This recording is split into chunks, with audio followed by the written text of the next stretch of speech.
सखी का हो गल हो? कैसन सवेरे सवेरे रोए लगलू?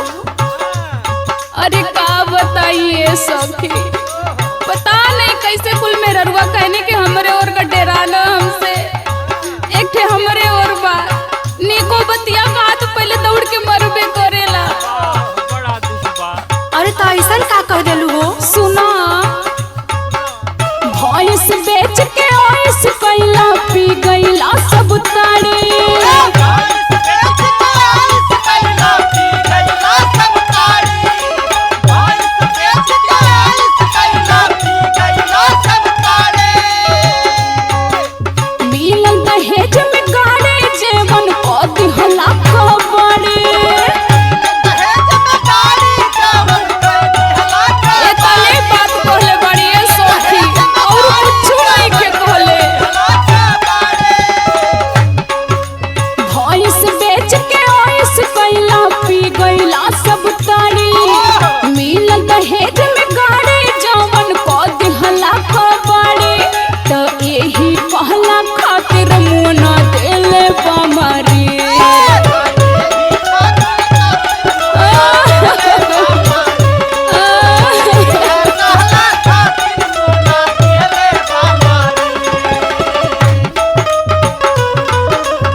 पहाड़ हो जाइए।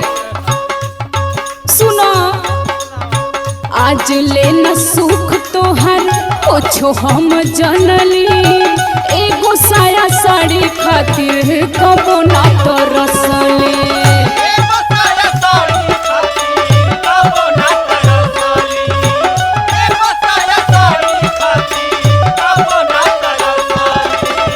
आज ले न सुख तोहार कुछो हम जनली, एगो साया साड़ी खातिर कबो ना तरसली। केकरा से हम कही अपना दुख के लाचारी,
तारू सखी इनकर कुल दुख सुख हम बर्दाश्त कर लेत रहनी, लेकिन आज जवन दुख देले बाड़न इनके कबो माफ ना कर।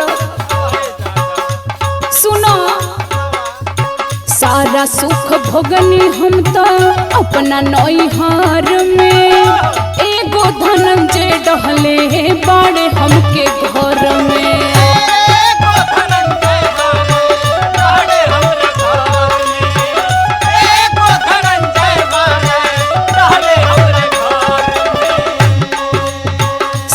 सुख भोगनी हम तो